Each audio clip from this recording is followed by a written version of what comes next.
Yeah, that's one big ass solo ship that they have there in the Idris. $1,000, $2,000. How much is it? I don't even. I think it's 2K, right? Give or take. Solo ship. This is a problem. This is from our friend Buzzcut Cycle.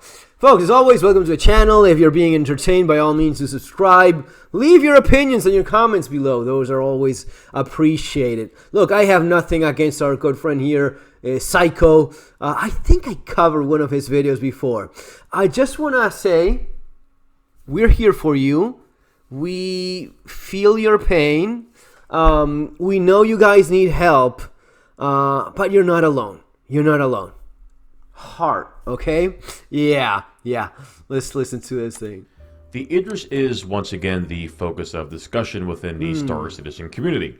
In particular, people are talking about the solo Idris and how it's apparently ruining the game. I have my own opinion on this, and I am more interested in looking at the why people are soloing capital ships versus the fact that they simply can do it. Wow, you're looking into it. Let me help you out. Because people play alone 99.99% of the time. People don't want to waste time asking others, hey, do you want to come along and play with me? Come on, it's going to be fun. No, people, it's a game. It's a game. And by default, everyone plays alone, right? The idea that everyone is an org is simply not true. Now, there's a couple folks, especially YouTubers, that make money with that kind of content. And there's probably someone out there that actually does have a couple of, well, how the fuck are you a grown-ass man and have time for this at any time? Even if you enjoy playing I enjoy playing video games. I have a channel. You know, it's a small channel and all, but, you know, I have a channel on this stuff. I still wouldn't have enough time for an org. And people have asked, hey, you know what, we should make an org. Dude, I have a fucking family. I'm busy, you know, and whenever I find a little bit of time, like right now, you know, I either talk about this or play a little bit and dude, who the hell has the time for this sort of stuff? So, of course, if you give people giant-ass ships that they can pilot on their own and blow the crap out of anything, they will use it.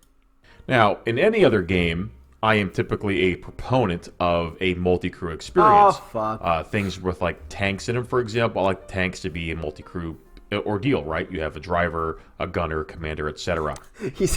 That's one of those Freudian slips. The ordeal of finding people. How do you even organize? You know, I have to plan weeks ahead doing an interview with someone, or at least a couple days. It's usually going to be like a quick hour, and then everyone's busy. How the hell? I mean, are these all like unemployed people? What is it? Or all millionaires? That's also a possibility. But even that, you have better things to do with your time, you know? In Star Citizen, I used to be the same way. I have been a huge proponent of making multi-crew vehicles require a crew and have the power of the ship or vehicle scale proportionally to the amount of players inside of the vehicle. That is not how Star Citizen works, though. So over the years, it is, though. It is. Our psycho friend here. He's white knighting. He's gaslighting us into, nah, I changed my mind. No, it's not that. Because if you remember the Polaris, that was the other big ship, you definitely needed someone to man the big gun and the torpedoes. You needed at least 3 people, more to man the turrets and all of that. You need like 4 or 5 people in the Polaris. Remember that? Remember when they were all about multi-crew? What, you expect to solo play with a capital ship? Remember that bullshit? Oh, now but I'm okay with it all of a sudden. All right. As I have come to face the reality of the game and have come to understand that SIG might not actually understand the concept of 1 + 1 equaling 3 in terms of a crewed ship being a force multiplier, I have started to now become more in favor of the quote-unquote solo ship experience, the solo capital ship, if you will. Oh, so now you went from being okay with having several people man a tank, but now you woke up to the idea of soloing a capital ship. Okay. So it's basically, I mean, it is the most obvious, most insulting, most absurd pay to win. You pay $2,000 and you get to fly around with in a giant fortress without any help at all. You just fly in your fortress and one shoot anything that is out there. You don't even need anyone crewing anything. It's fine. All of the other suckers that are stuck with their smaller ships, those will need a crew, because if not, they cannot fire a single round. But before you get mad at me, just please hear me out. Star Citizen actively encourages you at all times to be in a ship by yourself. It doesn't matter whether it's a smaller ship or a bigger ship. You have ships that technically could offer a multi-crew experience. Like, let's take, for example, the Constellation or the Corsair, for example. Both of these ships are very popular. They have turrets. They have seats for players to sit in. Well, we all know that turrets suck. They don't hit anything. I've done countless videos about this. Okay, so he's being quite dishonest. I mean, our friend Psycho here is being a little bit of a hypocrite, because he's mentioning the two only big ships left that have big solo pilot guns. He's mentioning the two only ships left that have decent pilot control guns. The Connie and the Corsair, right? And they changed that because it used to be that it was even more powerful, the Corsair. But still couple ships that do have, but those are the only ones. He's met out of hundreds of ships. He's mentioning remember the Hurricane that you needed a guy on the gun. Remember the Retaliator. Remember the Redeemer. All of them. The Polaris. You bought a capital ship and you were okay with the idea. I made the mistake. I bought a capital ship. I need someone on my torpedoes. I need someone on my big gun. And I need a couple people on the other guns as well. The Hammerhead. What is he talking about? The Hammerhead. That's not a multi-crew ship. That's not something that people actually did crew not that long ago. Anyway, I guess the gaslighting has to go on. Over the years, and we have all now come to the agreement that turrets suck. Now, you might say in the comments that you've figured something out and they work for you and your band of LARPers. Well, you're wrong. Turrets suck. They've always sucked, and they still suck. So, go ahead and say it, but it doesn't change the fact that they suck. No, he's being psycho there. It's not that they suck. It's that it's boring to hanging this thing, waiting for someone to show up and come along to play with you. If I could have like an NPC piloting the turret, has he even played multiplayer? I think he's just, I think he's a poser. I think that Buzzcut Psycho never actually manned a turret in the game. They do work. If you have like I mean, I remember being in a Polaris once. One of the few times I multi-crewed with someone else. One of you had like the main gun besides the torpedoes, and then you had, you're gonna shoot and it's gonna put rounds on whatever you're shooting at. It's not that they suck. What sucks is that you need someone in there.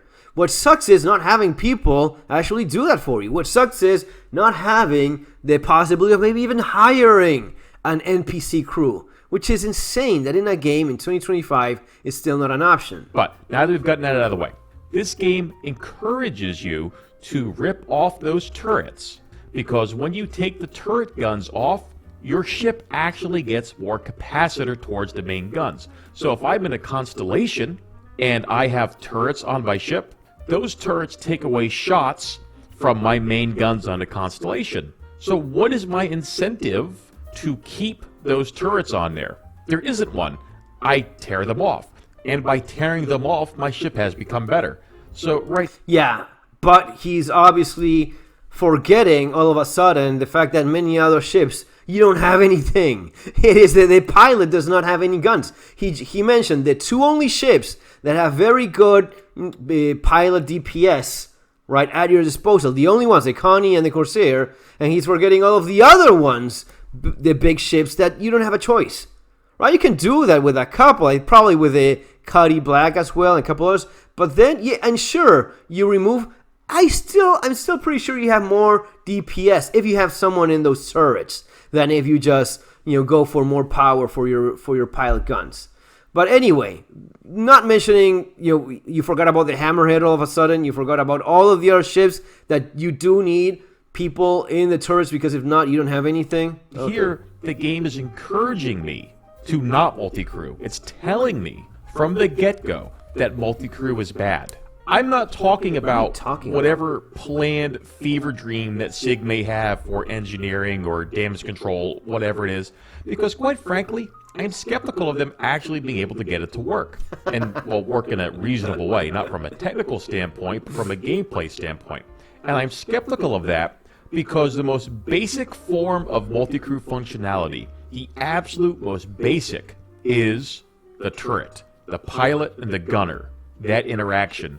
That interaction is absolutely terrible. So, do you expect me to believe, or anybody reasonable to believe, that SIG is going to be able to make more complex multi-crew systems work and be worth doing over bringing, say, a swarm of single-seat ships? I just don't believe it. And you see that player realization, whether that realization is conscious or subconscious, you see that in the solo Idris. Because before the solo Idris, it was the solo Polaris. Now, the Idris has overshadowed the Polaris because the Idris has pilot-controlled guns, which I think are fine. I would just give the Polaris pilot-controlled torpedoes back, because what fun is it to sit in that awful Polaris seat? Right. I mean, you completely destroyed your own argument that you were just making seconds ago. Now, the Idris has, because before the solo Idris, it was the solo Polaris. No, that's the point. There was never a soloable Polaris, because even if you had a Polaris, there was never a solo option. You depended on someone pushing the button to launch those torpedoes. So, as much as you'd like to argue against this point, it is a fact. The Polaris, you could fly it around solo. You couldn't do a damn thing with it, even with the automatic guns. But you could not fire. It was never a soloable Polaris. The Idris is, but you pay $2,000. So if you pay $2,000, you're allowed to be OP and go around shooting the biggest fucking dick gun in the planet, in the universe. But that's because it's pay to win. It's literally paying to win. You pay $2,000 and you get to solo the capital ship with the largest gun in the game, which is it just destroys all of the bullshit. All of the bullshit argument. Oh no, if you're gonna fly with a hammerhead, all of these guns, you need men in there firing. Oh, in the future, that's absolutely necessary. It couldn't be automated. No. Oh, so all of that bullshit just falls apart. What you just saw is the mask drop from CIG or SIG about what they really are all about. They really are all about making a shit ton of money as much as possible, while they completely crap on their own game, while they completely take a piss. Chris Roberts moves around there, finds his tiny little dick and starts a few drops of pee all over the place, starts smearing it all over, right?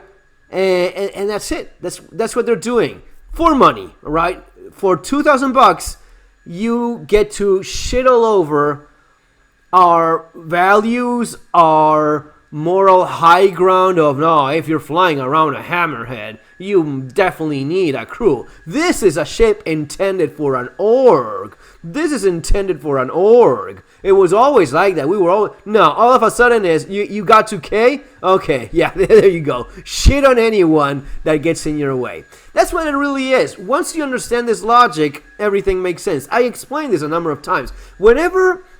And the only thing I have, evolved, because I'm always open to change my mind or incorporate. The only thing I have come to accept is that they're also stupid and bad at their job. Even the little things they actually do that are not focusing exclusively on making money, they even suck at that. They cannot even get like an event going properly. It is embarrassing at this point. And the idea that anyone is stupid enough to think that they have a game ready to launch called Squadron 42, dude, they've shown you nothing about that so-called game. And if there's one thing we know is that if they have even a picture of something, they hype it up until, there's no end to the hype they're capable of doing if you have even an image. they've done entire episodes about sound. We forget about that. So there's nothing else. The only thing they have is the trailers they've shown us. You have a trailer. That's all you have. You don't have a game. But if you think that these same people that are incapable of getting elevators to work after $1 billion and 14 years, you think they're going to end doing something more complex, this is going to go on forever. They'll keep on adding a bunker here and there. They will do a worm over there. They will do a Wicklow, whatever. They will add another currency for you to get distracted. And it's all going to be that. It's going to be an event for another paint, an event for another gun that is exactly the same but in a different color.